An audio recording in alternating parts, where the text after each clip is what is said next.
네, 안녕하십니까. 네, 반갑습니다. 함께 기도 올리겠습니다. 만유의 주제이시고 전능하시고 거룩하시며 자비로우신 살아계신 우리 하나님 아버지, 우리를 하나님의 형상대로 존귀하게 지으시고 이 땅에 태어나 기동하며 살게 하시고 또 우리에게 하나님과 함께 영원히 천국에서 복을 누리며 살 수 있도록 우리에게 영원한 생명을 주신 것 감사합니다. 죄와 허물로 소망 없이 살던 우리를 주님이 이 땅에 육신을 입고 오셔서 십자가에서 피 흘려 주심으로 우리의 모든 죄를 다 씻어 주시며 십자가에서 이루신 주님의 그 공로를 믿음으로 말미암아 값없이 의롭다 하시고 하나님의 자녀 삼으셔서 우리에게 또한 영광의 기업을 약속해 주시고 지금까지 이 땅에 남기셔서 하나님의 영광과 상급을 바라보며 복음을 위해서 하나님과 동역하는 자로서 함께 일하게 하심을 참으로 감사를 드립니다. 한 주간 동안 또 각처에 흩어져 예수 그리스도를 알게 하는 향기를 나타내며 하나님께 영광을 드리는 삶을 살다가 또 오늘 주일을 맞이해서 함께 모여 하나님 앞에 찬송과 영광을 드리게 하심을 감사를 드립니다. 하나님이 우리에게 작정하신 그 뜻과 계획을 유감없이 담대히 행하게 할 수 있도록 도와주시고 인도해 주시기를 원합니다. 우리를 구원하시고 날마다 우리로 말씀으로 양육하시며 우리를 변화시켜 가시는 하나님, 점점 주님과 같은 모습으로 우리 속에 그리스도의 인격이 날로 날로 자라갈 수 있도록 하나님께서 도와주시고 이 마지막 시대에 우리를 마지막 복음의 주자로 이 땅에 남기셨사오니 때를 얻든지 못 얻든지 온 세상에 이 복음을 전할 수 있도록 하나님께서 우리에게 힘을 주시고 지혜를 허락해 주시기를 원합니다. 또 오늘 이 시간 어떤 모습으로 또 어떤 형편과 처지에서 오셨든지 간에 하나님 각 사람의 믿음의 분량대로 형편대로 필요하고 합당한 은혜의 말씀을 허락해 주시옵소서. 그리고 또 금년 새해 들어 연초에 세웠던 모든 계획들 또 하나님 앞에 서원한 기도들 차질 없이 날마다 우리를 통해서 이루어지게 해주시고 하나님을 기쁘게 하는 삶을 끊임없이 살 수 있도록 도와주시기를 원합니다. 또 전 세계에 복음을 위해서 수고하시는 선교사님들 또 그 가족들 그리고 전 세계적으로 흩어져 있는 구속을 받은 하나님의 자녀들 어디에 있든지 하나님 항상 말씀 가운데 굳게 세워주시고 이 세상에서 구별되게 거룩하게 의롭게 경건하게 삶으로 말미암아 그리스도를 나타내는 귀한 삶을 살게 해주시기를 원합니다. 또 계획되어 있는 전도 집회 많은 영혼들이 주님 앞에 인도되게 해주시고 열매로서 하나님께 영광 드리게 해주시옵소서. 이 시간 주 성령님께서 우리와 함께 하시고 두루 감찰하시고 역사하셔서 하나님의 거룩하시고 온전하신 뜻이 우리 가운데 밝히 드러나게 해주시옵소서. 우리를 사랑하시는 주 예수님 이름 받들어 간절히 기도드립니다. 아멘. 네, 교도 가겠습니다. 시편 63장대 찬양해 주시겠습니다.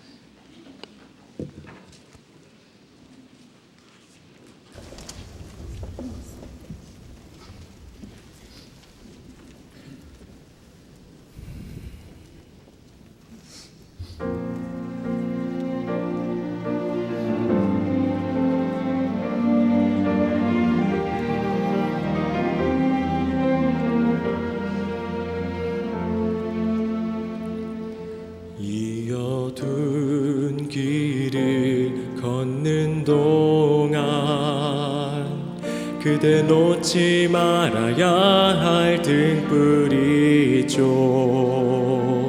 비록 희미하여 저 멀리 볼 수 없다 해도 한 걸음 또 한 걸음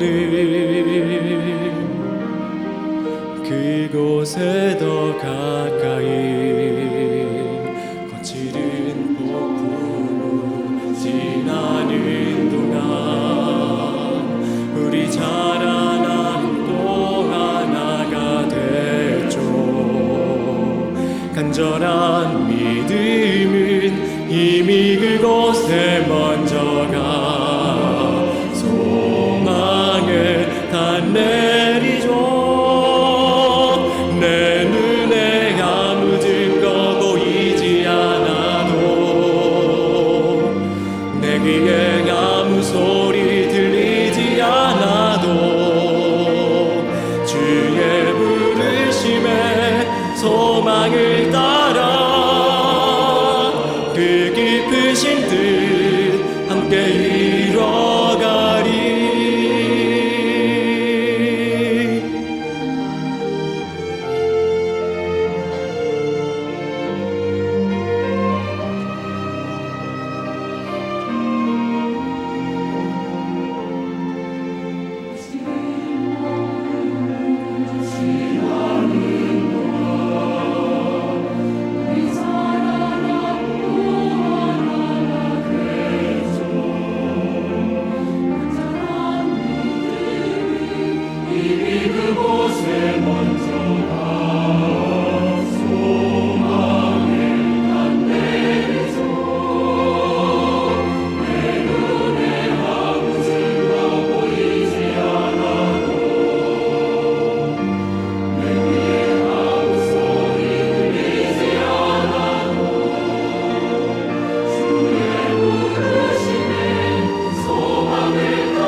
네, 찬양 감사합니다. 성경 말씀 찾겠습니다. 신약 성경 로마서 14장입니다.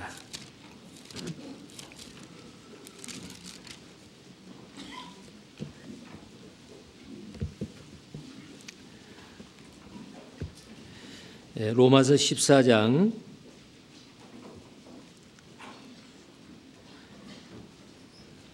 7절부터 9절까지를 봉독하겠습니다. 로마서 14장 7절부터 9절까지입니다. 우리 중에 누구든지 자기를 위하여 사는 자가 없고 자기를 위하여 죽는 자도 없도다. 우리가 살아도 주를 위하여 살고 죽어도 주를 위하여 죽나니 그러므로 사나 죽으나 우리가 주의 것이로라. 9절은 같이 읽겠습니다.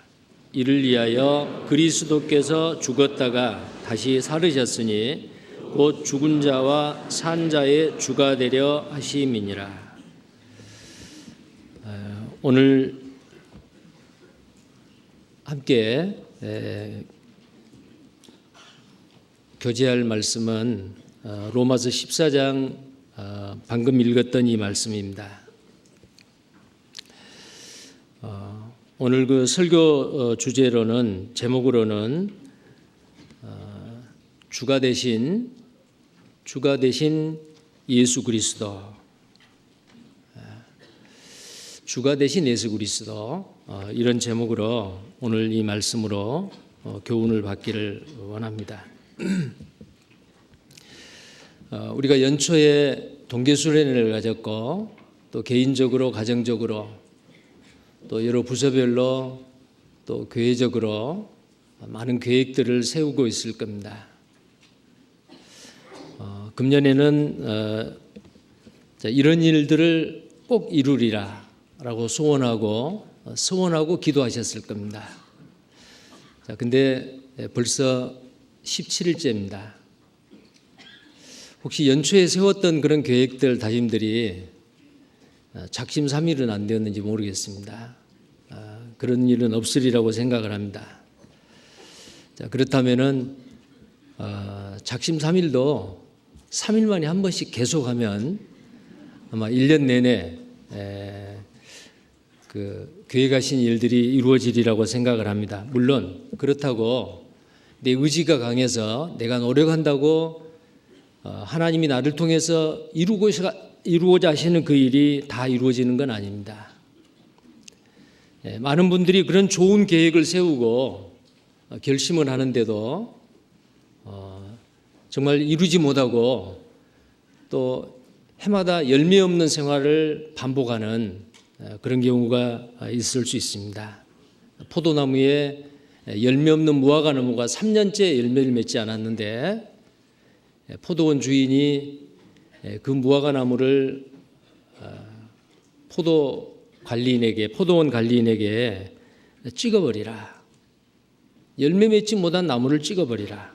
그러나 그 관리인이 금년 한 해만 나에게 기회를 주십시오.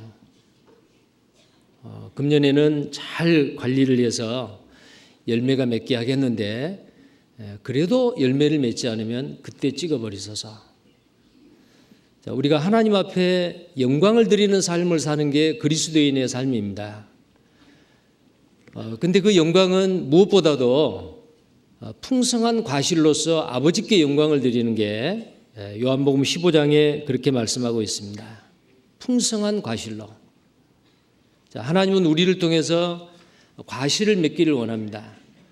물론 그것은 우리의 인격적으로 우리 속에 우리의 성품이 날로 변하고 그리스도의 인격을 닮아감, 갈라디아서 5장 22절에 나와 있는 성령의 9가지 열매, 사랑과 희락과 화평과 오래 참음과 자비와 양성과 충성과 온유와 절제, 그리고 고린도전서 13장에 나와 있는 그 사랑책에 나와 있는 사랑은 오래 참고 온유하며 자기의 유익을 굳이 아니하고 물의 이행치 아니하고 불의를 기뻐하지 아니하고, 그 모든 것은 바로 구원받은 그리스도인이 가져야 될 성품이고 신의 성품이고 인격입니다.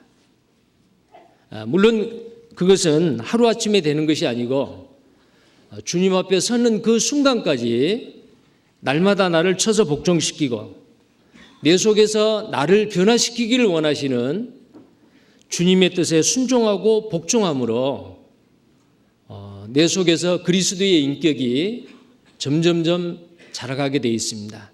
그 내적인 열매가 있는가 하면 또 밖으로는 에베네도는 아시아의 첫 열매라, 로마서 16장에 보면은 그런 말씀이 있죠. 또 스데바다는 아가야의 첫 열매다라고 고린도전서 16장에도 또 말하고 있습니다. 하나님이 우리 구원받은 그리스도인을 이 땅에 남겨두신 이유는 내 자신만을 위한다면은 육체 밖에서 주와 함께 거하는 것이 훨씬 좋다고 바울은 말했습니다.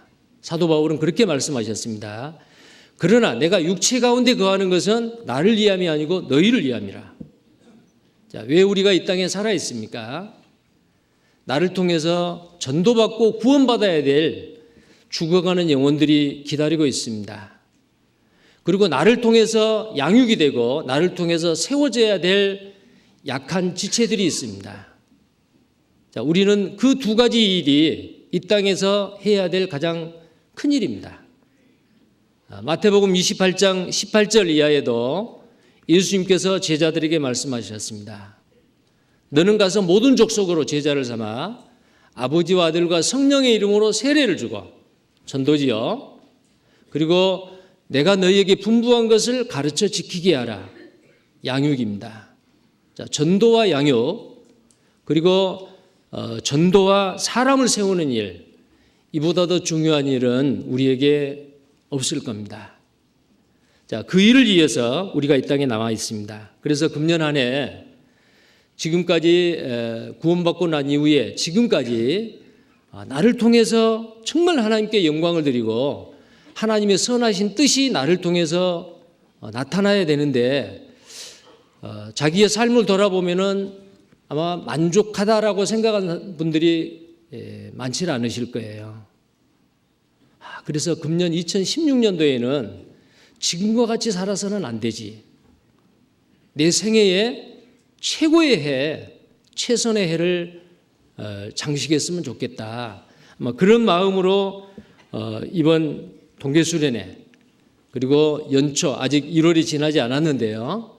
오늘까지 그런 마음으로 열심히 성경을 보고 전도하고 기도하고 또 모든 모임에 참석하고 또 마음에 갈등이 있는 형제 자매님들 마음에서 용서하고 사랑하면서 지금까지 오늘까지 이렇게 오셨으리라고 생각을 합니다.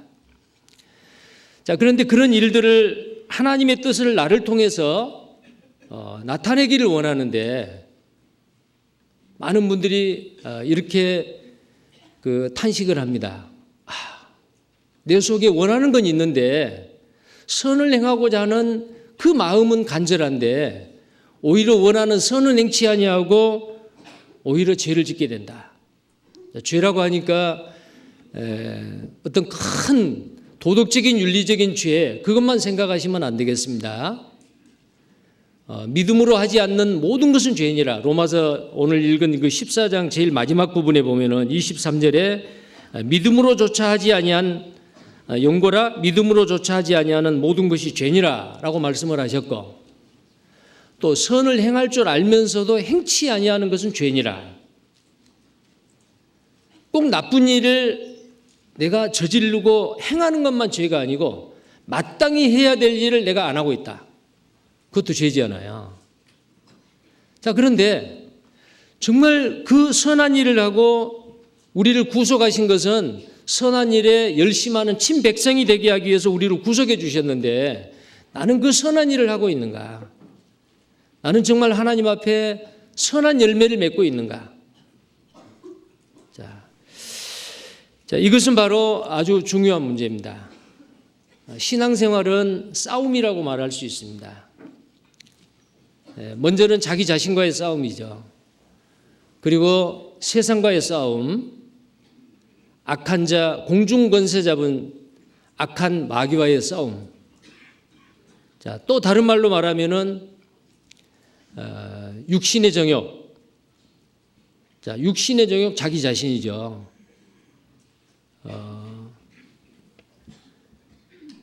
안목의 정욕.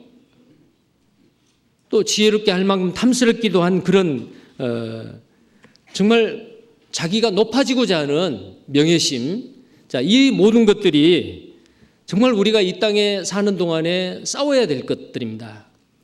먹음직도 하고 보암직도 하고 지혜롭게 할 만큼 탐스럽기도 한 것들. 이런 것들을 통해서 마귀는 악한 자는 우리가 정말 실패하는 그리스도인 구원은 받아서 천국의 소망은 가지고 있지만 나를 통해서 하나님의 영광이 나타나지 않는 그런 실패한 그리스도인으로 만들려고 절대로 마귀는 포기하지 않고 있습니다. 그래서 신앙생활은 바로 싸움이라고 말할 수 있죠. 시편 18편 39절에 보면은 다윗은 이렇게 말하고 있습니다. 주께서 나로 전쟁케 하려고 띠를 띄우셨다. 자, 전쟁은 뭐예요? 싸움이잖아요. 자, 그 전쟁을 누가 해야 되느냐라는 거죠. 자, 오늘 주가 되신 예수 그리스도라고 했는데요. 성경의 많은 부분이 우리 주 예수 그리스도, 나의 주 예수 그리스도, 자, 이런 예수님에 대한 호칭이 많이 나옵니다. 신약 성경만 해도 한 80여 번이 나옵니다. 주 예수 그리스도. 그 외에 주가 안 붙는 예수 그리스도, 그리스도 예수, 그런 명칭도 있지만은 앞에나 뒤에 주가 붙는 예수 그리스도입니다. 예수 그리스도 우리의 주 대신 아니면은 주 예수 그리스도.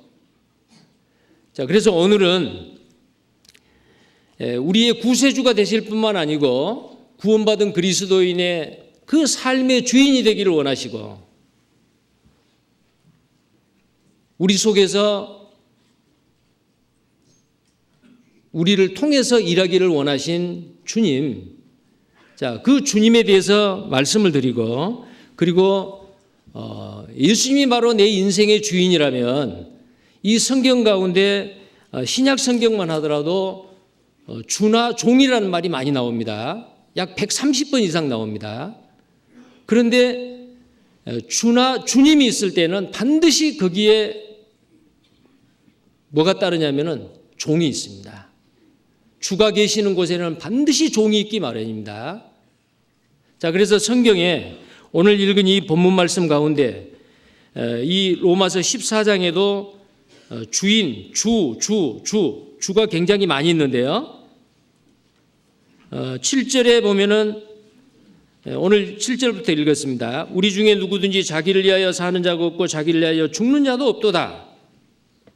우리가 살아도 주를 위하여 살고 죽어도 주를 위하여 죽나니 그러므로 사나 죽으나 주의 것이로다. 여기서 말하는 이 주, 우리는 이 시간 이 주에 대해서 좀 생각을 좀 깊이 했으면 좋겠습니다. 자, 주님이 계시다면은 거기에 우리는 뭐가 되겠어요? 종입니다. 신약 성경에 12제자 중에 한 제자만 빼고 탈락한 한 제자만 빼고 모두 다 그 제자들은 예수님의 그 사도들은 예수님을 주로 인정하고 주님으로 받드는 삶을 살다가 주님 앞에 나갔습니다. 그러나 가룟 유다는 그렇지 않았습니다. 성경 어디에도 가룟 유다가 나오는데요. 이 가룟 유다는 예수님을 한 번이라도 주라고 부른 적이 없어요. 왜냐하면 마음속에 예수님을 주로 인정하지 않았습니다. 뭐라고 불렀습니까? 랍비요. 자, 랍비라고는 호칭을 했습니다. 그러나 주라고는 호칭을 하지 않았습니다. 자, 우리는 어떻습니까? 초대교회 사도들이 이 성경을 기록을 하고 형제 자매님들을 세우고 복음을 전하는 가운데 그들은 당당하게 나는 예수 그리스도의 종이다 이렇게 말하고 있습니다. 오늘 읽은 이 본문 말씀 로마서 이 서신서에도 로마서 1장을 한번 보겠습니다. 로마서 1장 1절. 자, 로마서 1장 1절입니다. 제가 읽겠습니다. 예수 그리스도의 종 바울은 사도로 부르심을 받아 하나님의 복음을 위하여 택정함을 입었으니, 자, 예수 그리스도의 종이라고 했죠. 자, 그 다음에 빌립보서 1장을 또 보겠습니다. 빌립보서 1장. 또 제가 읽겠습니다. 그리스도 예수의 종 바울과 디모데는 그리스도 예수 안에서 빌립보에 사는 모든 성도와 또는 감독들과 집사들에게 편지하노니, 자, 그리스도 예수의 종 바울이라고 했습니다. 바울만 그런 게 아니죠. 베드로 사도도 마찬가지입니다. 예수 그리스도의 종이란 것을 절대로 부끄럽게 생각하지 않았습니다. 베드로후서 1장입니다.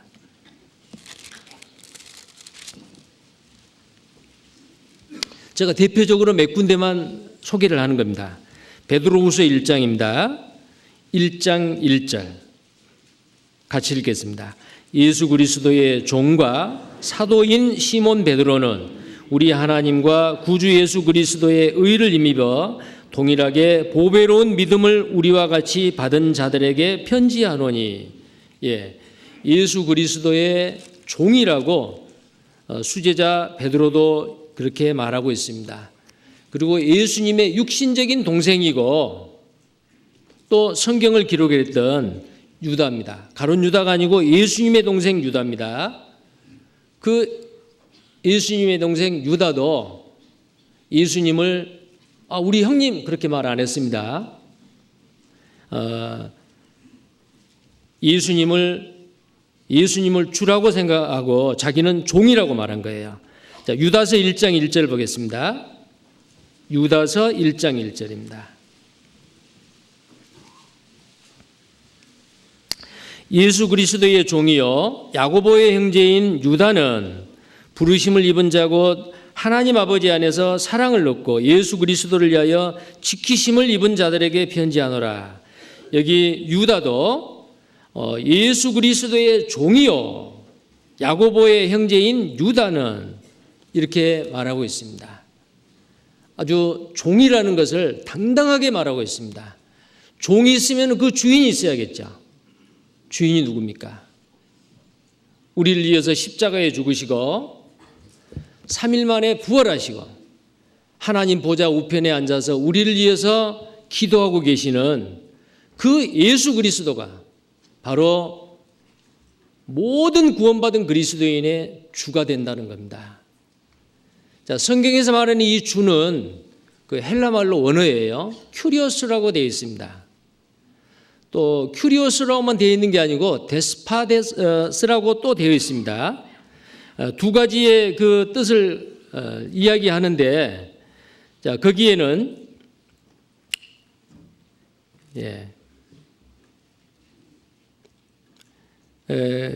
그 주라고 하는 그 두 가지 의미를 가지고 있는데요.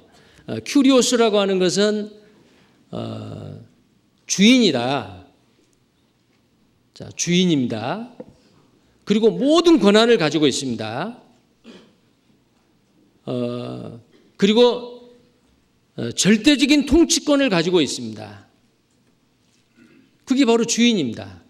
초대교회 당시에는 많은 노예들이 로마 시대 당시에 약 절반 이상이 노예였다고 합니다. 근데 그 노예 중에서 많은 사람들이 예수님을 믿고 구원을 받았어요. 그래서 이 성경 가운데 종이라고 하는 것은 실제로는 노예입니다. 자, 예수님은 주인이 되시고 구원받은 그리스도인은 바로 예수님의 노예다라는 거예요.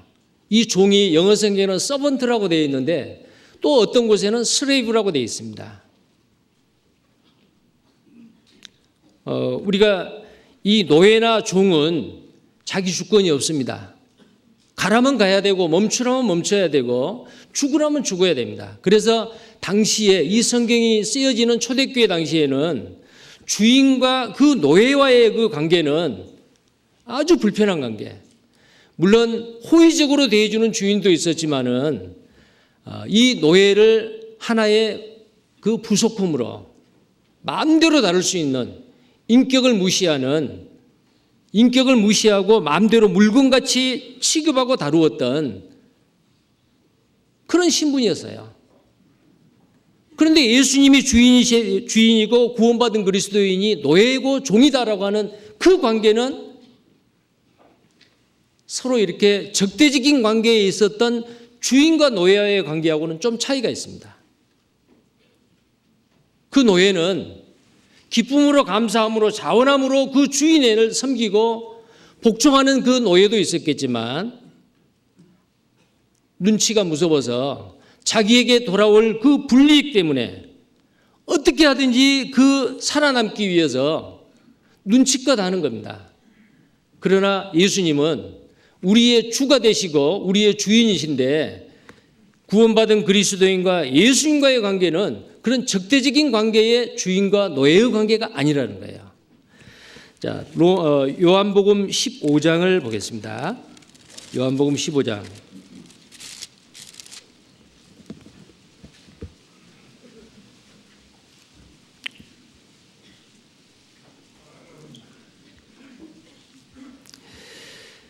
자, 요한복음 15장입니다. 15장 13절입니다. 자, 어떤 분들은 이 말씀 때문에 내가 왜 예수 그리스도의 종이냐? 왜 내가 노예냐? 그 말 듣기 싫다. 우리는 예수님과 인격적인 관계를 맺었지 않느냐? 자, 이렇게 생각하신 분이 혹시 계실 수도 있겠어요. 자, 여기 있는 이 말씀 보면은 요한복음 15장 12절 말씀입니다. 내 계명은 곧 내가 너희를 사랑한 것 같이 너희도 서로 사랑하라 하는 이것이니라. 13절 14절 같이 읽겠습니다. 사람이 친구를 위하여 자기 목숨을 버리면 이에서 더 큰 사랑이 없나니 너희가 나의 명하는 대로 행하면 곧 나의 친구라. 15절까지 같이 읽겠습니다. 이제부터 너희를 종이라 하지 아니하리니 종은 주인의 하는 것을 알지 못함이라. 너희를 친구라 하였노니 내가 내 아버지께 들은 것은 다 너희에게 알게 하였음이니라. 자, 여기에 예수님이 제자들에게 너희는 나의 친구다. 자, 근데 예수님의 친구가 되려면은 조건이 있습니다. 자, 친구라고 예수님하고 같은 레벨에서 창조주 하나님과 피조물인 우리가 예수님이 우리를 친구로 삼아 주셨네? 자, 그러니까 나는 친구야. 그렇게 생각하면 안 됩니다. 자, 예수님이 친구로 생각하는 그 조건은 뭐예요? 여기에 너희가 나의 명하는 대로 행하면 곧 나의 친구라 했어요. 하나님은 아브라함을 하나님의 벗, 주의 벗, 그의 벗이라는 표현을 했어요. 벗이 뭐예요? 친구지요.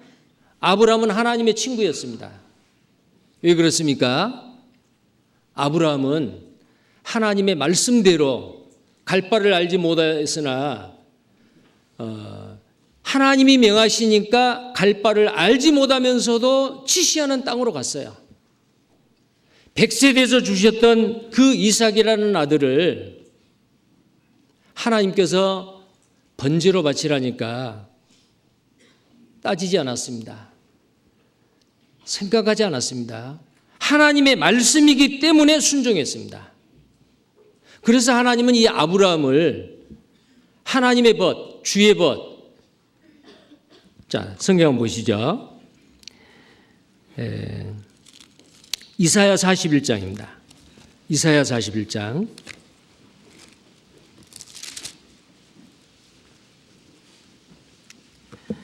이사야 41장 8절입니다.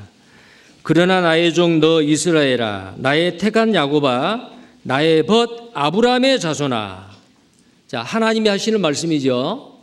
하나님의 친구 아브라함의 자손아 그랬어요. 하나님은 아브라함을 친구로 불렀습니다. 그리고 역대하 20장입니다. 역대하 20장도 보겠습니다. 역대하 20장.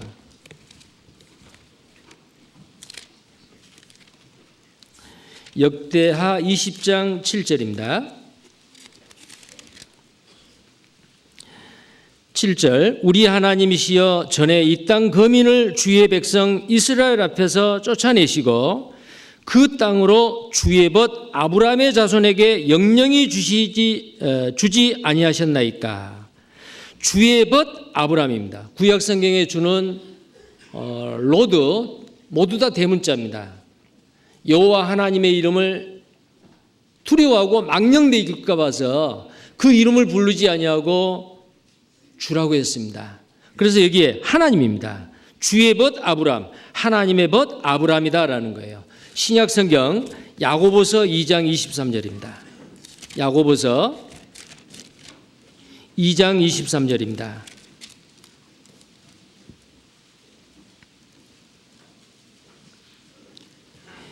어, 2장 23절 이에 경에 이른 바 아브라함이 하나님을 믿으니 이것을 의로 여기셨다는 말씀이 응하셨고 그는 하나님의 벗이라 칭함을 받았나니. 자, 성경에 하나님의 친구다 라고 칭함을 받는 사람이 아브라함이었어요. 근데 우리는 어떻습니까? 아브라함과 동일한 창세기 15장 6절에 아브라함이 하나님의 말씀을 믿으니 그 믿음을 의로 여기셨다 그랬죠. 동일하게 우리는 아브라함이 믿었던 아브라함이 갖던 그 믿음으로 말미암아 우리는 의롭다움을 받은 사람들이잖아요. 영적으로는 아브라함의 후손이라고 말할 수 있어요. 자, 그렇다면은 하나님께서 믿음의 조상 아브라함을 하나님의 벗이라고 했다. 그러나 성경 66권 어디에도 하나님은 아브라함의 친구다 말은 없습니다. 아브라함이 하나님의 친구지 하나님이 아브라함의 친구다라는 말은 없는 거예요. 이 야고보서를 기록한 야고보마저도 예수님이 말씀하셨죠. 제자들에게 너희는 나의 친구라. 그리했는데도 여기에 이 표현을 구약 성경에 그대로 인용을 했죠. 아브라함은 바로 하나님의 친구다. 이렇게는 표현되어 있지만은 하나님은 아브라함의 친구다 말이 없는 거예요. 맞습니다. 예수님은 우리의 주님이 되십니다. 예수님 우리의 주님이죠. 우리의 주님입니다.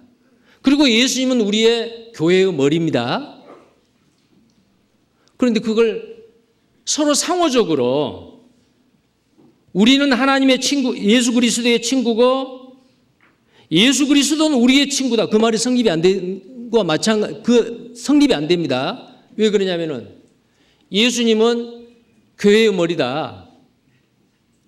교회의 머리지요. 교회는 예수님의 머리다. 말이 안 되죠. 그래서 여기에 정말 하나님이 우리를 친구로 삼으시고 주님이 우리를 친구로 삼으신 것은 바로 뭐냐면은 아까 말씀드린 대로 예수님이 명하신 그 말씀을 행하면 너희는 나의 친구라. 그런데 종은 어떻습니까? 그 종은 그 내용을 모르잖아요. 그래서 여기에 아까 요한복음 15장에 이제부터는 너희를 종이라 하지 아니하리니 종은 주인이 하는 것을 알지 못함이라. 너희를 친구라 하였노니 내가 내 아버지께 들은 것을 다 너희에게 알게 하였음이니라. 종은 주인의 하는 것을 알지 못합니다. 친구는 압니다. 그런데 여기에 하나님의 말씀을 듣고 믿음으로 순종한다, 복종한다라는 의미에서는 우리의 신분은 종입니다. 성경 많은 곳에 예수님은 우리의 주님이 되시고 우리는 그 예수님의 종이다라는 거예요. 자, 주 예수 그리스도. 자, 예수는 육신을 입고 이스라엘 땅에 오신 하나님이 육신을 입고 오시는 성육신하신 분이 그분의 이름을 예수로 하라. 자기 백성을 저희 죄 가운데서 구원할 자이심이라. 육신으로 오신 그 예수님을 예수라고 하는 거예요. 그런데 그분이 바로 어떤 분이냐? 기름 부음을 받은 자고 그분은 메시아고 그분은 바로 구세주다라는 뜻이 바로 그리스도입니다. 육신을 입고 이 땅에 오신 예수가 우리의 구세주다. 어떻게 구세주의 일을 하셨습니까? 십자가에서 우리 죄를 담당하시고 죽으시고 부활하심으로 우리의 구세주가 되었습니다. 그것으로 끝납니까? 자, 우리를 구원하는 데는 구세주가 되셨습니다. 그러나 이제 구원받은 그리스도인에게는 이제 주님은 구세주가 되셨을 뿐만 아니고 메시아 그리스도가 되셨을 뿐만 아니고 이제 그 예수님은 우리 인생의 주인이다 그 말이에요. 우리는 이걸 인정해야 됩니다. 왜 내가 순종하지 못하느냐? 왜 내가 신앙의 싸움에서 실패하느냐? 내가 주인입니다. 누구든지 자기 십자가를 지고 나를 좇지 않는 자는 나의 제자가 되지 못하리라. 자기 십자가를 지는 게 뭐예요? 십자가는 죽음입니다.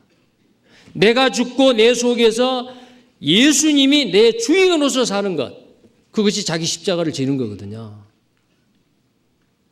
자, 예수 그리스도가 나의 주가 되고 우리의 주가 된다면 나는 마땅히 종으로서 주인을 어떻게 대하고 살아야 되는가? 이것이 바로 우리의 신앙생활의 승패를 좌우합니다. 구약은 신약의 그림자입니다. 신약은 구약의 실체입니다. 자, 오늘 이 말씀하고 연결해서 구약 성경 여호수아 5장을 한번 보겠습니다. 자, 우리는 어떻게 해야 종으로서 주인을 잘 섬기고 주인이 내 인생의 주님이 내 인생의 주인이 돼서 내가 할 수 없는 일을 주님이 하실 수 있게 하실는지, 자, 이 부분은 아주 중요한 문제입니다. 자, 여호수아 5장입니다.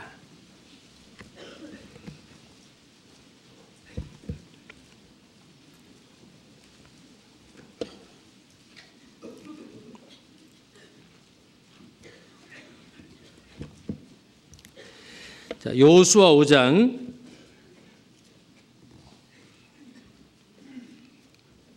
13절부터 제가 읽겠습니다. 여호수아가 여리고에 가까웠을 때에 눈을 들어본즉 한 사람이 칼을 빼어 손에 들고 마주 섰는지라. 여호수아가 나가서 그에게 묻되 너는 우리를 위하느냐 우리의 대적을 위하느냐? 그가 가로되 아니라 나는 여호와의 군대 장관으로 이제 왔느니라. 여호수아가 땅에 엎드려 절하고 가로되, 자, 그 다음 말씀을 같이 읽어보겠습니다. 나의 주여 종에게 무슨 말씀을 하려 하시나이까? 15절까지입니다. 여호와의 군대 장관이 여호수아에게 이르되 내 발에서 신을 벗으라. 내가 선 곳은 거룩하니라. 여호수아가 그대로 행하니라. 자, 오늘 이 모세의 후계자 여호수아가 어떻게 이스라엘 백성들을 이끌고 가나안 땅에 들어가서 여리고 전투, 아이성의 전투, 많은 그 가나안 7족속과의 그 전투에서 승리를 하고 이스라엘 12지파에게 땅을 기업으로 나눠주었는지, 정말 여호수아는 싸우는 전사였습니다. 자, 이 여호수아가 왜 그렇게 가는 곳마다 승리를 할 수 있었는지, 그는 바로 주의 종이었습니다. 우리도 마찬가지입니다. 여호수아와 같이 날마다 승리하고 주님께 영광 드리는 삶, 과실로서 하나님께 영광 드리는 삶, 위에서는 여호수아를 통해서 우리가 배워야 될 것이 있습니다. 자, 여기에 이 내용은 무엇입니까? 요단강이 나누어졌어요. 홍해바다가 나누어지고 그 바다 밑이 마른 땅이 되듯이 요단강에 물이 멈췄습니다. 제사장이 언약궤를 메고 첫 발을 내딛었을 때 요단강에 물이 멈춘 거예요. 이스라엘 백성들이 다 건넜습니다. 자, 그런데 여호수아는 모세를 생각했을 거예요. 하나님, 이 어려운 때에 내가 요단강을 건넜는데 여기 지금 이 가나안 땅에 허리라고 말할 수 있는 이 여리고성, 세계 최초의 도시, 가장 강력한 군대가 포진하고 있는 이곳, 철병기를 가지고 있고, 자, 이 여리고성 전투를 내가 어떻게 해야 됩니까? 어떤 전략을 세워야 됩니까? 이때 모세가 살아있었다면 내가 이런 고민 안 해도 되는데, 나는 그냥 참모 역할만 하면 되는데, 이제 내가 군대 장관이 되었습니다. 자, 여호수아는 두려워했어요. 그래서 하나님은 이 여호수아 1장에서부터 계속해서 여호수아에게 두려워하지 말라, 담대하라, 두려워하지 말라. 이스라엘의 백성까지도 여호수아에게 뭐라고 말하냐면, 당신은 두려워하지 마시오, 담대히 하시오. 여호수아를 이스라엘 백성들까지 격려를 했습니다. 자, 그런데 이제 요단강을 건너서 여리고 첫 전투를 하기 전입니다. 고민을 한 거예요. 내가 어떻게 이 오합지졸의 유대인 이스라엘 백성들을 이끌고 이 여리고 전투에서 승리를 할 수 있을까? 자, 고민하고 있습니다. 그래서 이 여호수아는 여리고성에 가까이 갔다라고 되어 있습니다. 13절에 여호수아가 여리고에 가까이 왔을 때에 눈을 들어본 즉 그랬어요. 자, 여리고성에 가까이 왔을 때 그 높은 성벽을 쳐다봤겠죠. 이 견고한 성을 내가 어떻게 이 여리고성을 함락을 시킬까? 이 전쟁에서 내가 어떻게 이길까? 아마 그 전략을 세우기 위해서라도 여리고에 가까이 갔는지도 모르겠습니다. 자, 그때에 한 사람이 나타난 거예요.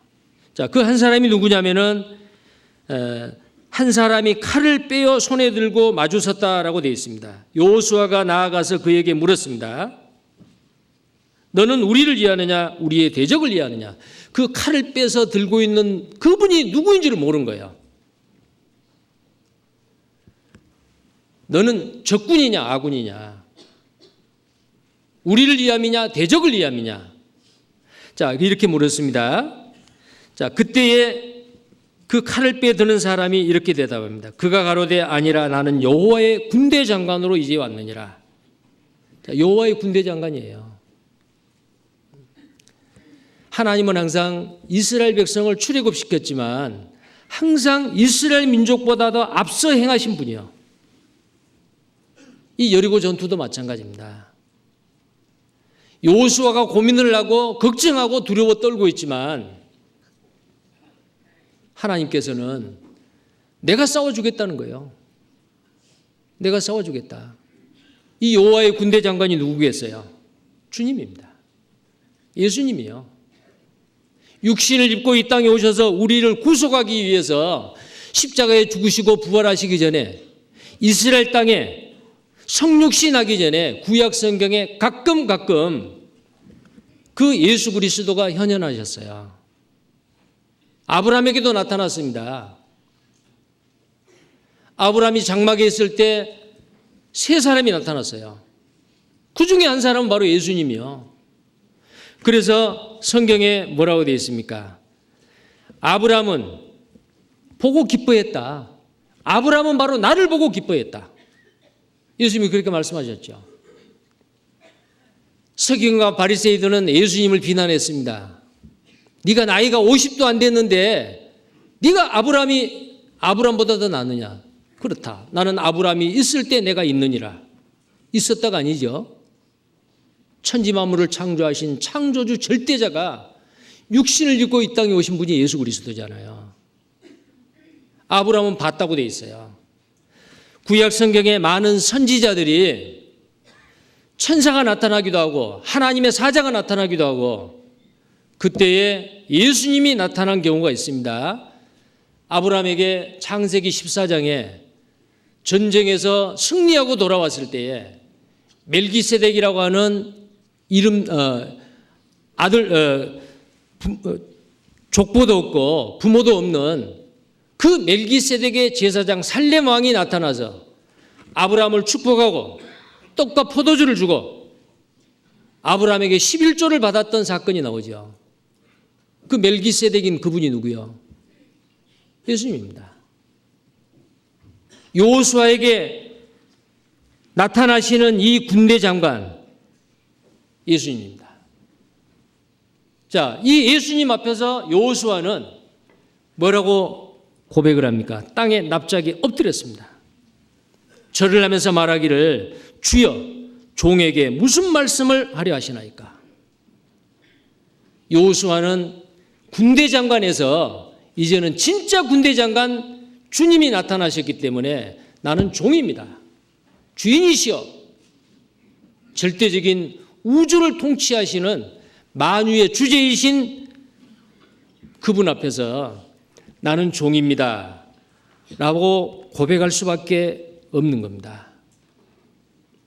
자, 여호수아의 이런 마음의 자세, 태도, 우리의 주님이신 예수 그리스도 앞에 우리도 동일하게 이런 마음의 자세와 태도를 가져야 되지 않겠습니까?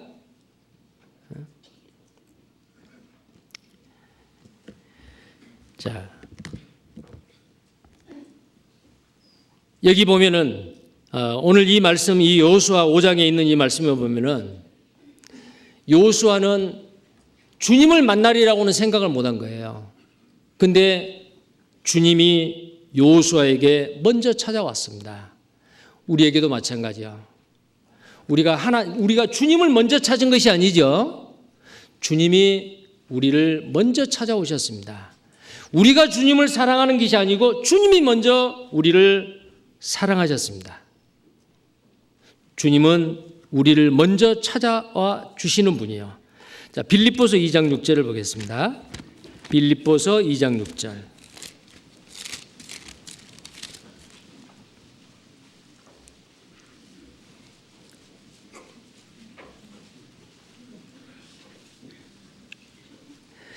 (2장 6절 7절) 제가 읽겠습니다. 그는 근본 하나님의 본체시나 하나님과 동등됨을 취할 것으로 여기지 아니하시고 오히려 자기를 비어 종의 형체를 가져 사람들과 같이 되었고.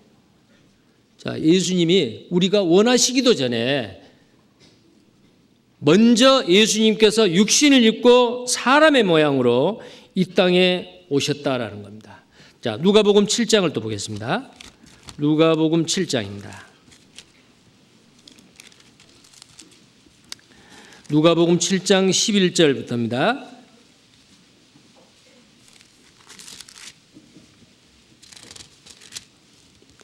누가복음 7장 11절. 그 후에 예수께서 나인이라는 성으로 가실새 제자와 허다한 무리가 동행하더니. 자, 왜 예수님께서 나인성으로 일부러 가셨을까요? 예수님은 다 아셔요. 거기에 과부가 있는데 그 과부의 아들이 죽는 걸 알아요. 그 죽은 나인성 과부의 아들을 살려내기 위해서 가는 겁니다. 그러면 그 나인성 과부는 이때 예수님 오셨으면 좋겠다 원하지 않았습니다. 예수님은 아시고 먼저 찾아가시는 거예요. 먼저. 그 다음 보겠습니다. 성문에 가까이 오실 때에 사람들이 한 죽은 자를 메고 나오니 이는 그 어미의 독자여 어미는 과부라. 그 성에 많은 사람도 그와 함께 나오거늘 주께서 과부를 보시고 불쌍히 여기사 울지 말라 하시고 가까이 오사 그관에 손을 대시니 맨 자들이 서는지라. 예수께서 가라사대 청년아 내가 내게 말하노니 일어나라 하시매 죽었던 자가 일어나 앉고 말도 하거늘 예수께서 그를 어미에게 주신대. 우리는 본질상 진노의 자녀였고 우리의 영혼은 하나님을 향해서 소망 없이 죽어있는 사람들이었습니다. 그런데 주님은 우리를 찾아오신 거예요. 찾아오신 겁니다. 주님을 믿을 수 있도록 미리 다 준비해 놓으셨어요. 나를 낮추시고 이 세상에 아무리 좋아 보는 것도 그게 온전한 것이 아니고 나의 소망이 아니라는 것. 그래서 많은 구원받은 형제 자매님들 중에 그 간증을 들어보면요. 나는 사업에 망해서 건강을 잃고 가정의 불화 때문에 여러 가지 인간관계에서 복잡한 아주 고민거리가 있었고 이 세상에 대한 소망이 끊어졌는데 그때 누군가를 통해서 말씀이 전해지는 거예요. 주님은 먼저 오십니다. 근심하고 고민하고 겁이 덜컥 나 있는 여호수아에게 먼저 찾아오신 분은 주님이십니다. 얼마나 위로가 됐겠어요. 그래서 납작 엎드려서 주여 이 종에게 무슨 말씀을 하려 하시나이까. 이 여호수아에게는 이제 주님이 무슨 말씀을 하시든지 간에 순종할 수 있는 마음의 자세가 됐다고 할 수 있죠. 그런데 주님이 봤을 때는 아닙니다. 아직 아니요. 납작 엎드리고 자기를 종이라고 말하고 주님이라고 외쳤지만은 아직은 아닙니다. 그래서 군대 장관, 우리의 대장 되신 예수 그리스도가 이 여호수아에게 요구하십니다. 뭘 요구하셨죠? 자, 여호수아 5장을 다시 펴보겠습니다.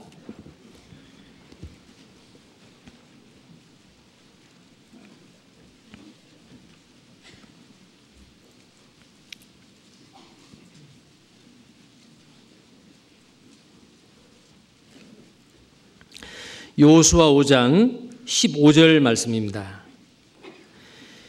여호와의 군대 장관이 여호수아에게 이르되 내 발에서 신을 벗으라. 내가 선 곳은 거룩하니라. 여호수아가 그대로 행하니라. 자, 내 발에서 신을 벗으라고 했습니다. 우리의 구세주가 되신 육신을 입고 이 땅에 오신 예수께서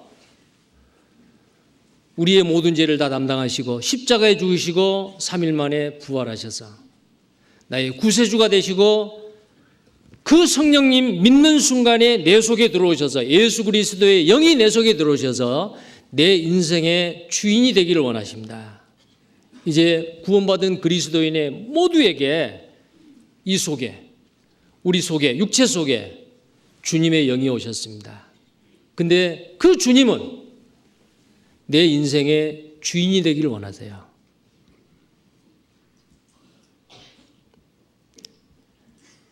나를 변화시키기를 원하세요. 아담으로부터 타고난 이 육은 무익합니다. 가능성이 없습니다. 아무리 육을 경건하게 훈련을 잘 시켜도 그리스도의 성품으로 변화될 수가 없어요. 한계가 있습니다. 내 속에 계신 주님이 나를 통해서 나를 변화시키고 주님의 선하신 뜻을 내 속에 계신 주님이 나를 통해서 행함으로 인해서 날마다 승리하며 주님께 영광을 드리게 할 수 있는 거예요. 자, 그래서 주님은 여호수아에게 말합니다. 네가 선 곳은 거룩한 곳이니 내 발에서 신을 벗으라. 자, 신을 벗으라라는 거예요. 자, 여기서 우리는 주님 앞에서 자기의 신발을 벗어야 주님이 우리를 통해서 일을 하시고 앞서 일하신다는 것을 우리는 이 말씀을 통해서 분명히 깨달으셔야 됩니다. 이 여호수아가 서 있는 이 여리고성 가까운 곳에 이곳이 옛날부터 거룩했다는 것이 아닙니다. 하나님은 거룩하신 분입니다. 하나님이 계시는 곳은 항상 거룩한 곳이요. 하나님이 임재하신 것은 거룩한 곳이거든요. 하나님이 이스라엘 백성을 애굽에서 부르시는 것은 나는 거룩하다.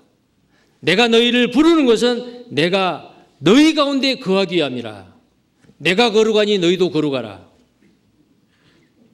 광야에 40년 동안 그들이 광야 생활을 했을 때 하나님은 이스라엘 진 가운데 머물러 계셨어요. 그게 성막이라는 거 아시죠? 그 지성소, 언약궤 위에 하나님의 영광이 지극히 거룩하신 그곳에 하나님의 영광이 머물러 있었는데 그곳이 바로 이스라엘 백성의 가운데예요. 솔로몬이 성전을 지었을 때는 예루살렘 솔로몬 성전 지성소에 하나님의 영광이 머물렀습니다. 그들이 죄를 범하자 그 영광이 떠났어요. 예루살렘 성전이 바벨론에 의해서 불타버리고 나중에 페르시아에서 다시 돌아와서 그 성전을 재건축하고 예수님 당시에 헤롯 왕이 46년 동안 유대인의 환심을 사기 위해서 재건축을 해주고, 그런데 예수님은 뭐라고 말했습니까? 여우도 굴이 있고 공중의 새도 거처가 있으나 인자는 머리 둘 곳이 없다. 예수님이 육신을 입고 이 땅에 오셨을 때는 그 거룩하신 하나님이 어디 계셨습니까? 예수님의 몸속에 계셨어요. 하나님이 육신을 입고 오신 겁니다. 그래서 요한복음 2장에 예루살렘 성전을 보면서 이 성전을 헐라 내가 3일 만에 세우리라. 그 성전 안에는 공중의 새는 있을 수 있어요. 공중의 새가 뭡니까? 악한 자지요. 위선적인 종교가들 속에서 역사하는 사탄 마귀가 예루살렘 성전 안에 있었어요. 여우도 굴이 있습니다. 현실적이고 세상적인 걸 추구하는 헤롯 왕의 궁전도 있어요. 그러나 인자는 머리 둘 곳이 없다. 그 예수님 속에 하나님이 계셨는데 예수님의 머리를 둘 곳이 없다. 그러나 오순절 이후에 예수님께서 성령을 보내셨습니다. 자기의 영을 보내셨어요. 성령이 오시고 난 이후에 두세 사람이 내 이름으로 모이는 것에 내가 함께 하겠다. 두세 사람이 누구요? 구원받은 그리스도인들. 두세 사람. 자기의 머리를 잘라내고 몸을 이루고 있는 그 구원받은 두세 사람 속 위에 예수님이 머리로 계시겠다라는 거예요. 자, 지금 우리가 살고 있는 이 시대에 하나님은 어디 계십니까? 그 거룩하신 분이 어디 계세요? 구원받은 그리스도인 각자 개인 속에, 구원받은 그리스도인들의 그 무리 속에, 교회 가운데 하나님이 계십니다. 하나님이 계시는 곳은, 하나님이 임재하시는 곳은 어디든지 거룩한 곳이에요. 그런데 여호수아가 지금 여리고성 가까운 데 왔는데 주님이 나타나셨잖아요. 그분이 하나님이요. 그 하나님이 서 계시는 그곳이 거룩한 곳이요. 내가 선 곳은 거룩하니 내 발에서 신을 벗으라.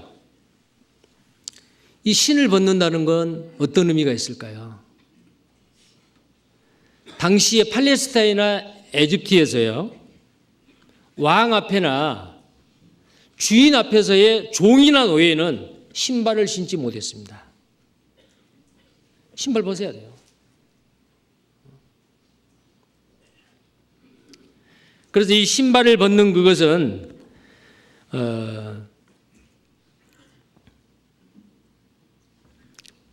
왕 앞에서는 반드시 누구든지 맨발이 돼야 되는데, 이스라엘에서도 제사장들이 성막이나 성전에서 봉사를 할 때에 머리에서 발까지, 머리에는 관을 쓰고 관대를 내고 그 다음에 에봇을 입고 여러 가지 복장에 대해서 다 이야기를 합니다. 그런데 신발에 대한 이야기는 없어요. 왜 그럴까요? 제사장들은 성전에 들어갈 때 하나님의 그 어미하신 그 하나님, 그 앞에 갔을 때 만약에 신발을 신는다, 있을 수 없습니다. 예루살렘 성전에서나 성막에서나 하나님을 섬기는 제사장들은 신발을 신는다, 신발에 대한 규례가 성경 어디에도 없습니다. 자, 그래서 이 신을 벗고 맨발이 된다는 것은 누구나 다 드러내고 싶지 않은 부분이죠. 인간의 가장 약하고 추한 부분입니다. 그런데 하나님 앞에서는 어때요? 인간의 추하고 약한 부분을 그대로 다 노출해야 돼요. 하나님 앞에서, 우리의 주님 앞에서 우리는 신발을 벗어야 됩니다. 그리고 이 신은 또 어떤 의미가 있느냐? 인간 삶의 전체 영역, 즉 내적인 품성과 그 다음에 외적 행동의 총체적인 것을 상징하고 있는 것이 바로 이 신발이에요. 이 세상의 더러운 곳을 밟고 다니죠. 더러운 먼지가 많은, 그 먼지가 많은 이스라엘 땅에서 신발에 더러운 먼지나 오물이 많이 묻습니다. 그리고 종교적으로는 이 신발은 죄악에 오염된 온갖 더러운 행위와 성품을 나타내고 있습니다. 거룩된 것과 정반대인 죄를 상징하는 표현으로 사용했다라는 거예요. 그래서 예수님께서도 제자들을 모아놓고 대야에 물을 떠다가 발을 씻겼어요. 베드로 앞에 갔을 때 절대로 못 씻깁니다. 나에게 발을 씻기지 않는 자는 나와 상관이 없다. 그렇게 말씀하시니까, 그러면 머리끝부터 발끝까지 씻겨주소서. 이미 몸이 깨끗한 자는 발만 씻으면 된다. 구원받은 그리스도인은 이미 몸이 깨끗함을 받은 사람이에요. 그런데 우리는 이 악하고 음란한 세상 가운데 접하고 살죠. 세상 가운데서 하나님과 우리와의 그 교제, 그 교제를 아주 민감하게 하지 못하고 둔하게 만들어버리는 세상의 죄악들이 구원받은 그리스도인에게 묻어올 수가 있어요. 이것을 씻어내야 돼요. 어디에서 씻어낼까요? 교회 가운데서, 교제 가운데서. 그래서 내가 이렇게 너희의 발을 씻기는 것은 너희에게 본을 보여 너희도 서로의 발을 씻게 하려 함이라. 우리는 오늘과 같은 이 주일날, 또 수요일날, 아니면 구역 모임 때, 부서별 모임 때, 어떤 크고 작은 모임에 형제 자매님들이 모이는 그곳에 말씀이 있고 간증이 있고 기도 부탁이 있고, 자, 그런 모임에서 세상으로부터 묻어오는 그 발에 묻은 먼지를 씻어내는 역할이 바로 이 교제 생활이에요. 근데 상대방의 발을 씻으려면 어떻게 해야 됩니까? 내가 상대방의 눈높이보다 낮아야 돼요. 낮은 자리에서 예수님이 제자들의 발을 씻었듯이 씻어야 됩니다. 그래서 이 신발, 이것은 죄를 나타내요. 여리고 전투를 앞두고 이 여호수아는 더러운 죄를 다 벗어버리고 나쁜 행습, 습관 다 벗어버리고 깨끗하게 거룩하신 하나님 앞에 벌거숭이로서 서야 된다라는 거예요. 그런데 이 성경에 뭐라 되어 있습니까? 여호수아는 그대로 행했다라고 되어 있어요. 내가 선 곳은 거룩한 땅이니 내 신발을 벗어라. 발에서 신발을 벗어라. 여호수아는 그대로 행했습니다. 신발을 벗었습니다. 그리고 이 신발은 또한 뭐냐? 자기의 권리를 포기하는 거예요. 자기 권리를 포기하는 겁니다. 자, 룻기서를 한번 보겠습니다. 구약성경 룻기서입니다.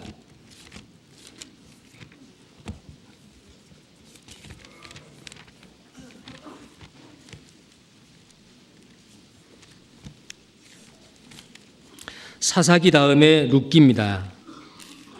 자, 룻기 4장입니다.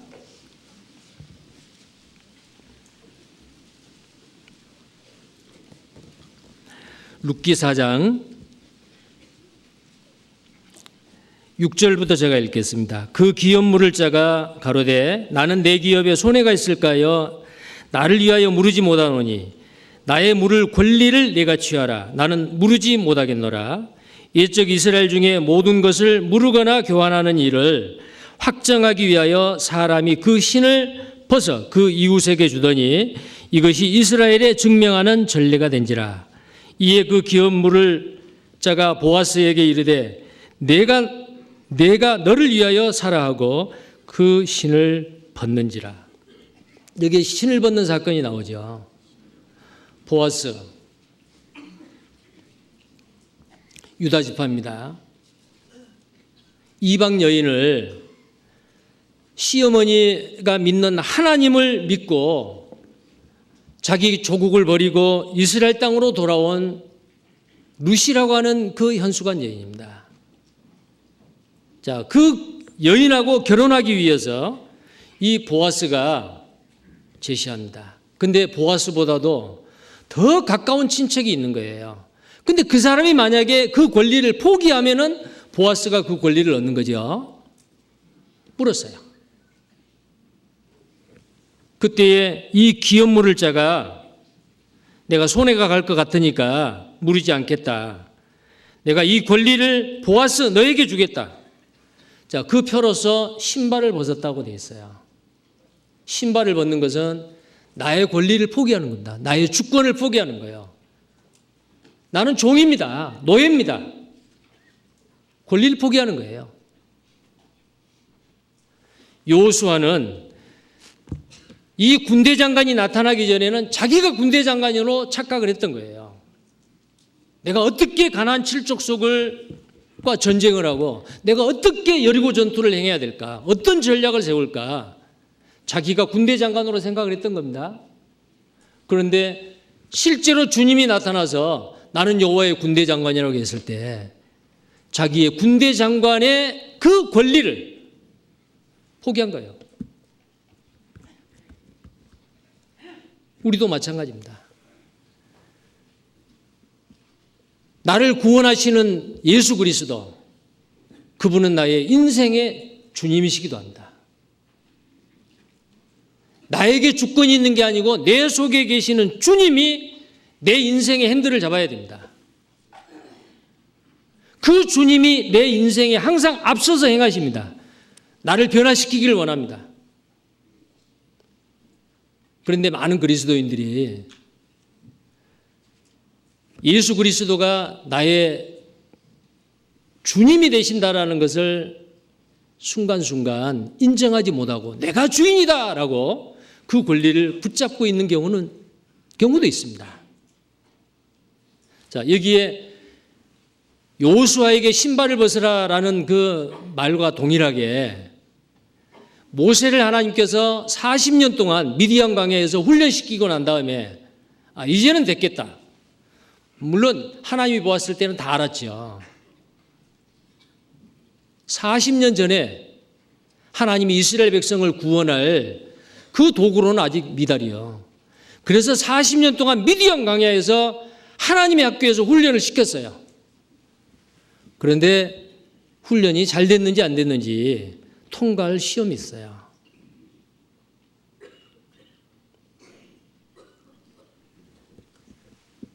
모세는 더 포기해야 될 게 있습니다. 저는 아무것도 아닙니다. 저는 할 수 없습니다.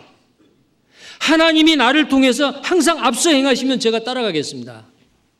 그렇게 돼야 되는데 모세는 하나님을 보는 것보다 자기 자신을 봤어요.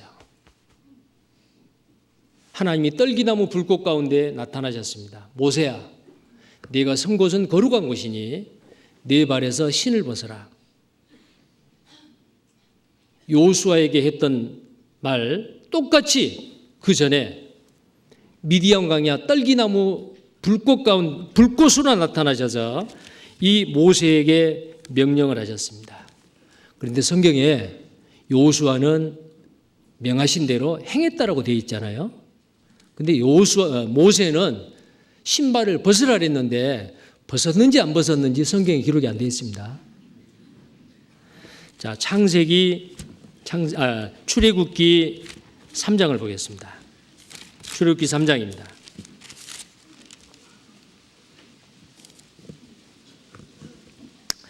출애굽기 3장입니다. 3장 4절부터 제가 읽겠습니다. 출애굽기 3장 4절.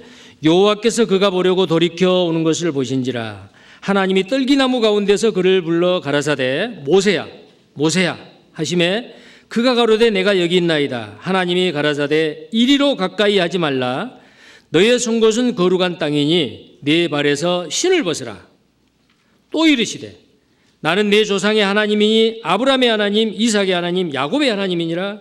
모세가 하나님 배웁기를 두려워하여 얼굴을 가리우매 여호와께서 가라사대 내가 애굽에 있는 내 백성의 고통을 정령히 보고 그들이 그 간역자로 인하여 부르짖음을 듣고 그 우고를 알고 내가 내려가서 그들을 애굽인의 손에서 건져내고 그들을 그 땅에서 인도하여 아름답고 광대한 땅 젖과 꿀이 흐르는 땅 가나안 족속 헷 족속 아모리 족속 브리스 족속 히위 족속 여부스 족속의 지방에 이르려 하노라.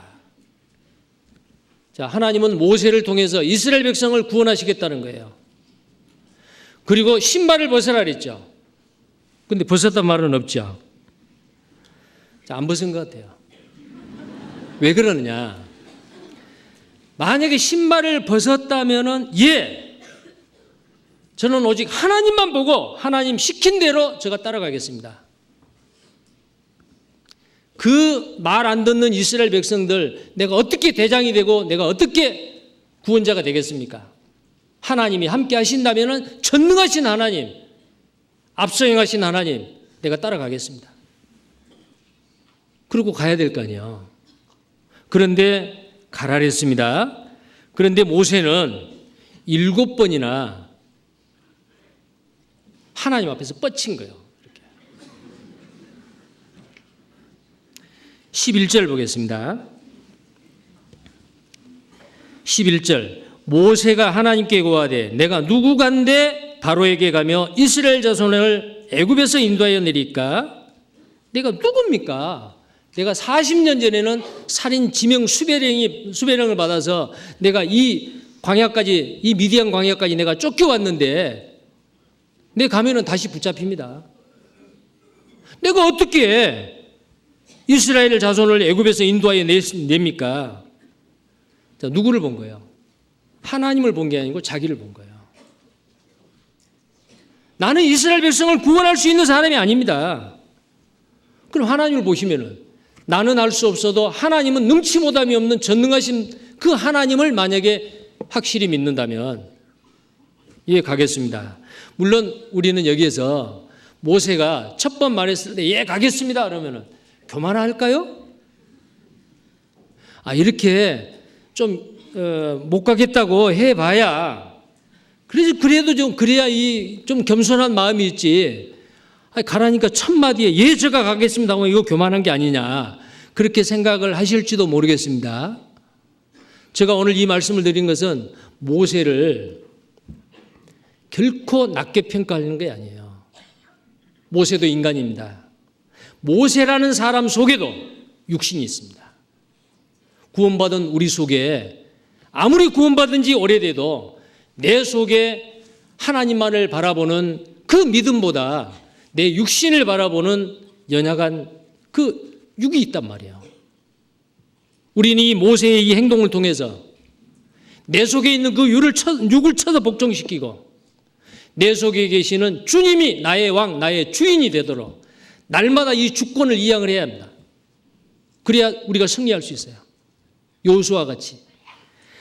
자, 그러자 하나님께서는 친절하게 말씀해 주십니다. 12절에 하나님이 가라사대 내가 정녕 너와 함께 있으리라. 내가 백성을 애굽에서 인도하여 낸 후에 너희가 이 산에서 하나님을 섬기리니 이것이 내가 너를 보낸 증거니라. 네가 있는 이 산에 시내 산에 이스라엘 백성을 이끌어올 때에 이 산을 통과할 거다. 내가 너와 함께 하리라.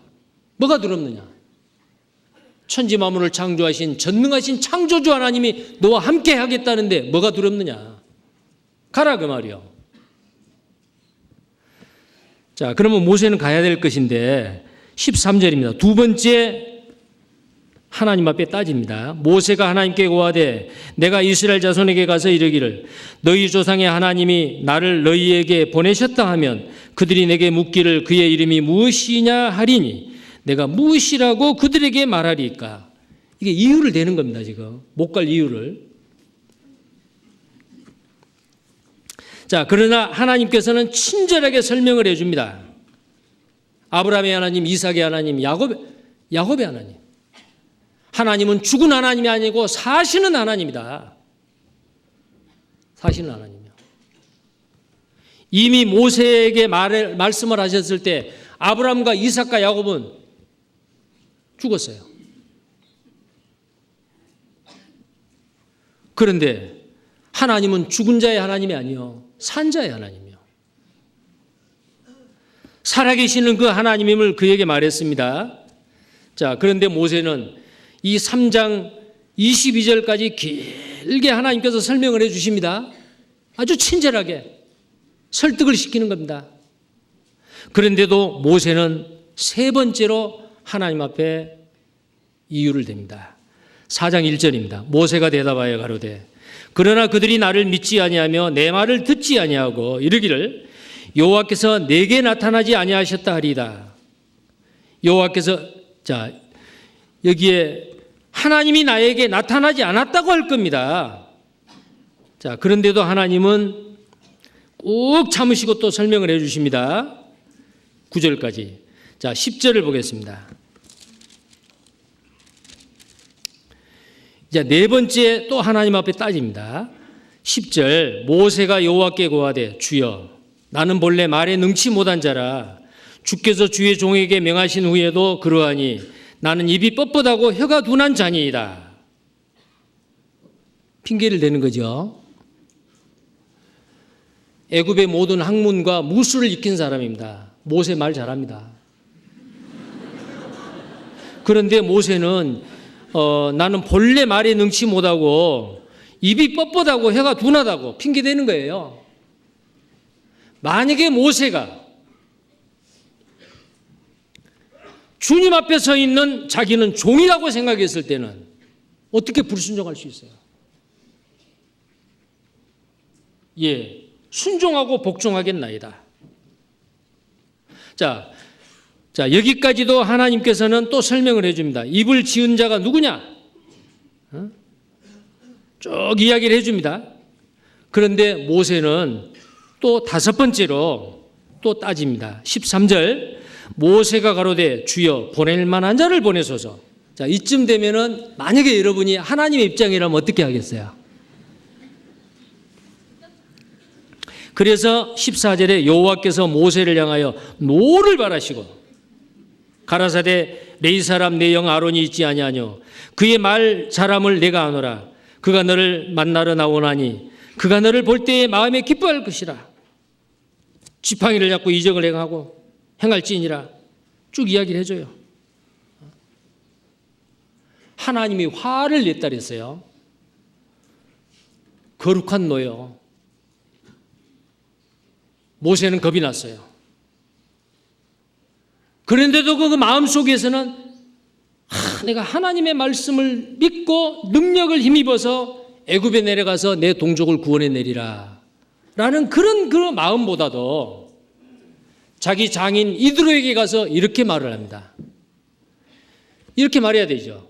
하나님이 시내산 불꽃 가운데 떨기나무 불꽃 가운데 나타나신 그 하나님이 나에게 직접 말씀하시기를 나를 내 동족 이스라엘 민족의 구원자로 삼으셨습니다. 내가 가서 그 노예 생활하고 있는 400년 동안 지긋지긋한 노예 생활을 하고 있는 내 동족을 내가 이끌어서 장인 어른이 있는 이 땅을 내가 지나가겠습니다. 그리고 가나안 땅에 가겠습니다. 당당하게 그렇게 말해야 될 거 아니에요. 근데 모세는 뭐라고 말했죠? 자기 장인 이드로에게 이렇게 말합니다. 자, 18절입니다. 여섯 번째입니다. 모세가 장인 이드로에게로 돌아가서 그에게 이르되 내가 애굽에 있는 내 형제들에게로 돌아가서 그들이 생존하였는지 보려 하오니 나로 가게 하소서. 이 말이 틀렸어요. 하나님은 모세야 에집트에 가가지고 내 백성 이스라엘이 살았는지 죽었는지 한번 가서 보고 오라 그런 말 했어요? 안 했죠. 살아있어요. 구원하라 그 말이요. 구해내라 그랬는데 그 말을 못하고 자기 장인한테 생존하였는지 보려고 하오니 나로 가게 하소서. 자, 6번이나 하나님 앞에 다 이렇게 뻗대는 거예요. 이렇게. 자, 우리는 이런 모습의 모세를 참 겸손한 사람이다. 물론 성경 민수기도 보면은 모세는 지상의 모든 사람보다 그 온유함이 승하더라. 온유하고 겸손한 그런 부분도 있지만 하나님 말씀에 불순종입니다. 종은 그럴 수가 없습니다. 종은 죽으라면 죽어야 되고 가라면 가야 되고 멈추라면 그대로 멈춰야 돼요. 우리는 주님의 종이요. 무슨 이유가 그렇게 많아요? 근데 모세는 이유가 많아요, 지금.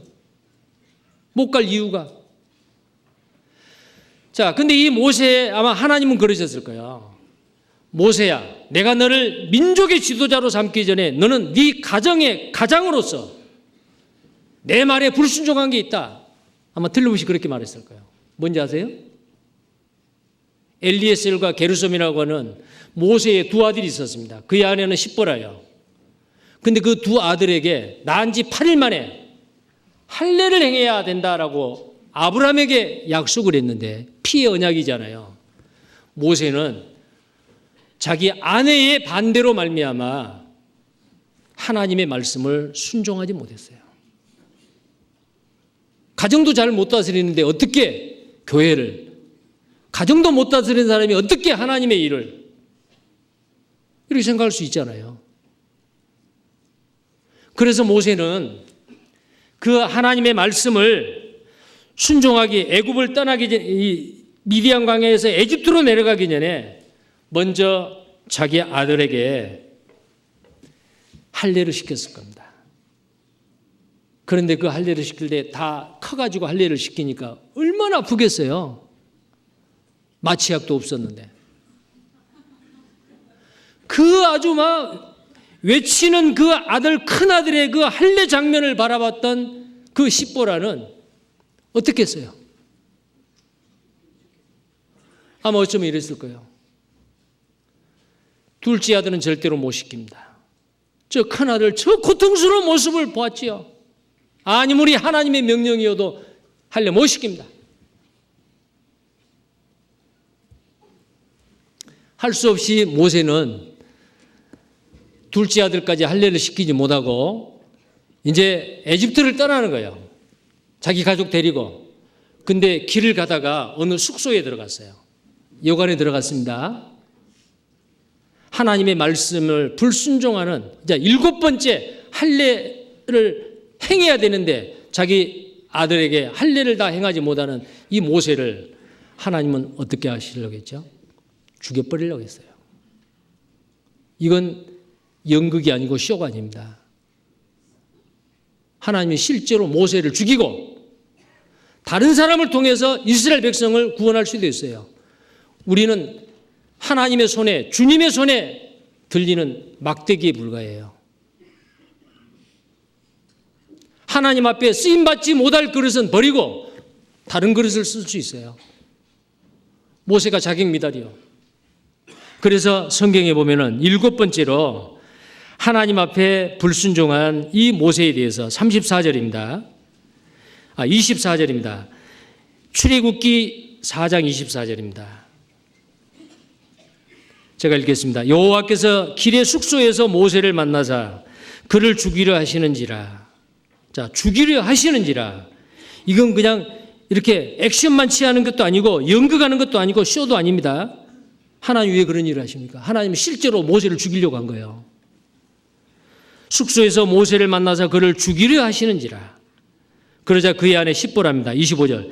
십보라가 차도를 취하여 그 아들의 양피를 베어 모세의 발 앞에 던지며 가로되 당신은 참으로 내게 피남편이로다 하니 여호와께서 모세를 놓으시니라. 그때의 십보라가 피남편이라 함은 할례를 인함이었더라. 자, 하나님이 자기 남편을 죽이려고 하니까요. 이제 다급해진 것은 모세의 아내예요. 야, 아무리 고통스럽고 아파도 둘째 아들 할례 시키는 게 낫겠다. 내 남편 죽으면 내가 과부가 되는데 그런 생각도 했겠죠.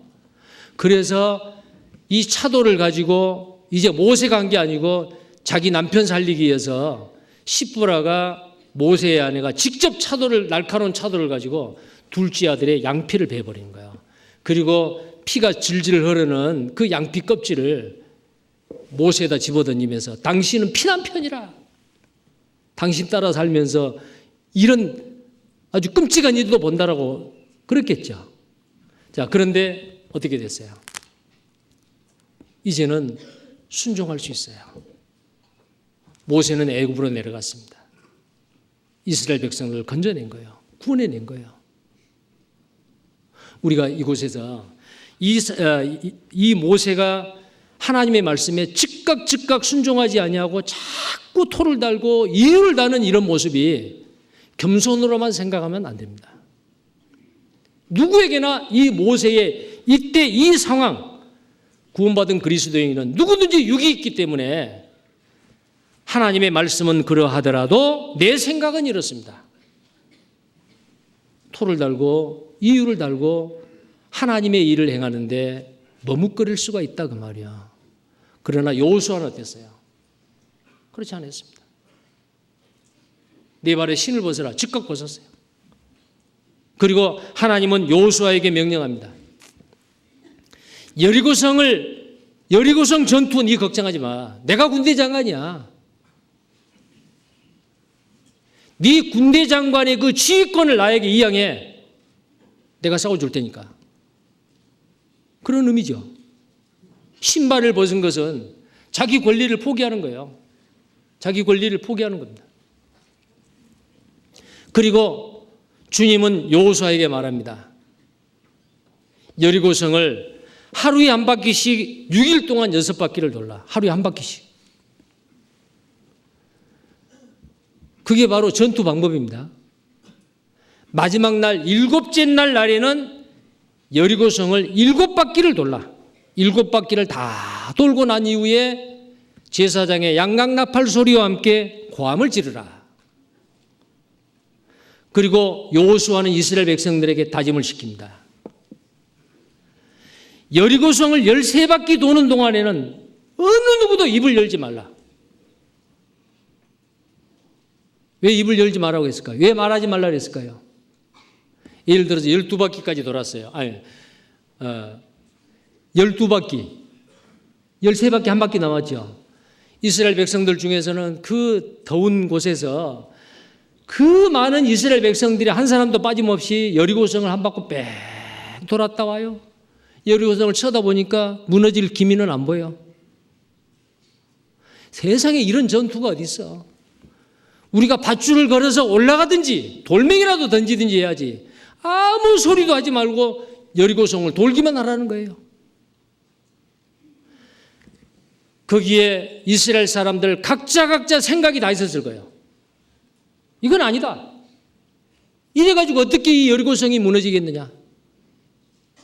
그러나 여호수아는 군대 장관이신 주님 앞에 납작 엎드리고 주여 나는 종인이다.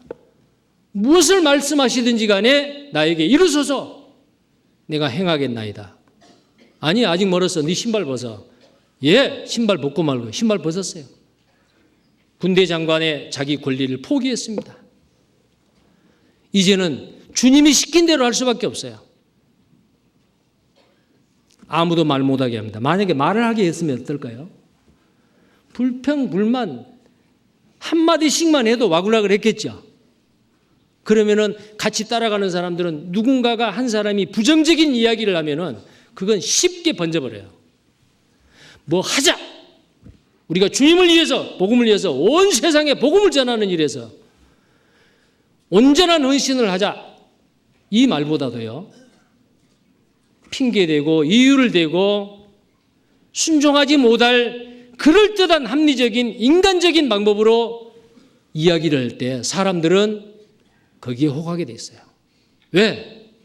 육신이 강하기 때문에. 그런데 어느 누구도 말하지 말라라고 명령을 했어요. 근데 그 다음에 어떻게 됐죠? 말하지 않았습니다. 여리고성을 13바퀴 돌고 나서 고함을 질렀어요. 여리고성이 지진에 의해서 무너져 버렸습니다.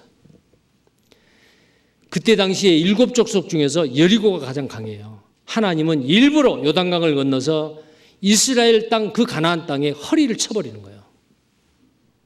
이제 그 다음부터 정복 전쟁에서 남쪽과 북쪽에 있는 7족속들 아주 쉬워졌어요.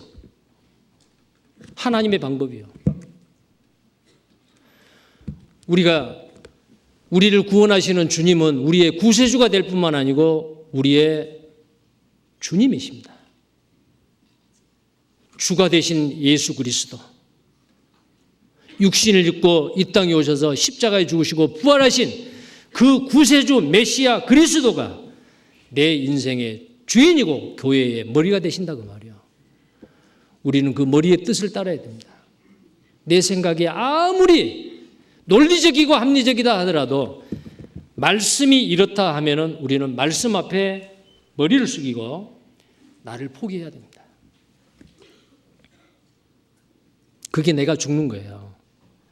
여호수아는 자기의 그 모든 것을 다 내놨습니다. 오늘 이 로마서 14장에 나와 있는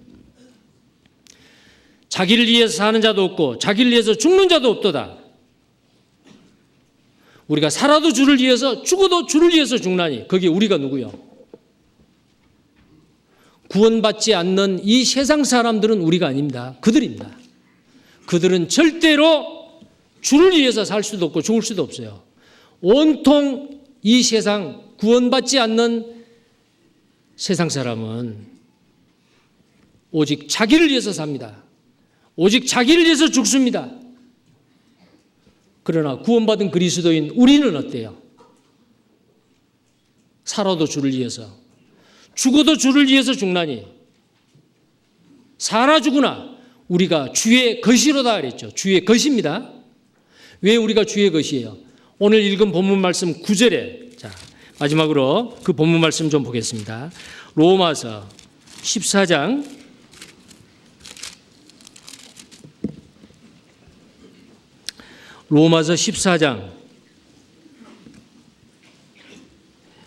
8절 마지막 부분에 보면은 우리가 주의 것이로다 그랬죠. 것이로다. 자, 왜 우리가 주의 것이냐? 그 이유가 9절에 나옵니다. 그래서 우리말 성경에는 이를 위하여라고 이렇게 번역이 되어 있는데요. 실제로 이 헬라어 번역에는 에이스투토 가르라고 되어 있는데 이 에이스투토 가르의 이 가르라고 하는 게 뭐냐면은 뜻이 이렇습니다. 뭐뭐에 대한 이유입니다. 왜냐하면이라는 뜻이에요. 우리는 주의 것이로다. 왜냐하면 왜 우리가 주의 것이냐? 내 것이 아니고 왜 주의 것이냐? 왜냐하면 그 뒤에 9절에 그리스도께서 죽었다가 다시 살으셨으니 곧 죽은 자와 산 자의 주가 되려 하심이니라. 예수님이 왜 십자가에서 죽으시고 부활하셨느냐? 이유가 있습니다. 우리의 주가 되기 위해서요. 단순히 우리를 구원해 가지고 천국만 보낸 목적이 아니에요. 이 땅에 사는 동안 내 인생에 우리의 주인이 되기 위해서 예수님은 죽었다가 부활하셨습니다. 그렇기 때문에 죽었다가 부활하신 것은 예수님이 피로 우리를 샀어요. 그러니까 우리는 뭐예요? 내 것이 아니에요. 로마서 1장 6절에 보면은 우리는 예수 그리스도의 것이다 그랬죠. 피로 값주고 산 것이 되었으니 피로 값주고 샀다라고 되어 있죠. 하나님께서 자기 피로 교회를 사셨다라고 사도행전 20장 28절에 말하고 있습니다. 요한계시록 5장 8절에도 그렇습니다. 값주고 사셨습니다. 그래서 이제 피로 값주고 산 우리 각자는 내 것이 아니에요. 내 것이 아닙니다. 값주고 산 그 주인의 것이요. 우리는 그리스도의 종입니다. 주인의 뜻을 따라서 우리의 남은 생에 사셔야 됩니다. 자기를 위해 사는 자도 없고 자기를 위해서 죽는 자도 없다. 자기를 위해 사는 자도 없고 구원받은 그리스도인이 이 땅에 사는 거 예를 들어서 자기를 위해 살았다. 주님 앞에 가면은 남는 게 하나도 없어요. 그거 자기를 위한 거 아니죠. 우리는 주님을 위해서 산 것만이 주님 앞에 가면 남게 됩니다. 우리는 두 주인을 섬길 수 없습니다. 마태복음 6장에 보면 한 사람이 두 주인을 섬길 수 없다. 하나님과 재물을 겸하여 섬길 수 없다. 우리의 주인은 오직 한 분인 예수 그리스도입니다. 자, 그래서 남은 생에 정말 우리는 그리스도의 종으로서 매 순간순간 주님을 위해서 죽기도 하고 살기도 하는, 주님을 위해서 사는 사람이 주님을 위해서 죽을 수도 있다는 거예요. 자, 금년 한 해 그런 마음으로 날마다 승리하며 우리를 통해서 많은 열매를 맺어 하나님께 영광을 드리기를 바랍니다. 자기 십자가를 지고 따르지 않으면 절대로 할 수가 없고, 에스더 왕비가 죽으면 죽으리라고 했을 때 그 동족을 다 구원해냈듯이 우리도 마찬가지요. 왜 나는 구원받았는데 열매가 없을까? 이유가 있어요. 내 권리를 포기하지 않았어요. 내가 죽지 않았어요. 자기 십자가를 지지 않았어요.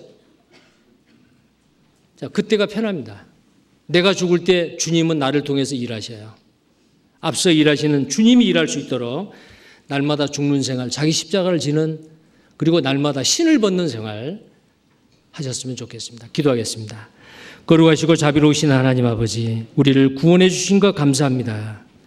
마땅히 받아야 될 저주의 심판을 주님이 대신 받으시고 우리의 구세주가 되셨을 뿐만 아니고 이제 주님이 우리 속에 오셔서 우리의 인생을 주관하시는 주인이 되었습니다. 주님은 주님이시고 정말 우리의 주인이시고 우리는 종입니다. 날마다 주님 앞에서 우리의 권리를 포기하고 날마다 나를 쳐서 복종시키며 죽으며 나의 신발을 날마다 벗으면서 주님이 우리를 통해서 일할 수 있도록 순종하는 삶을 살게 해 주옵소서. 금년 한 해 우리 각 사람의 신앙생활 가운데 최대의 최선의 해가 될 수 있도록 하나님 앞에 살게 해 주시옵소서. 주 예수님 이름 받들어 간절히 기도드립니다. 아멘.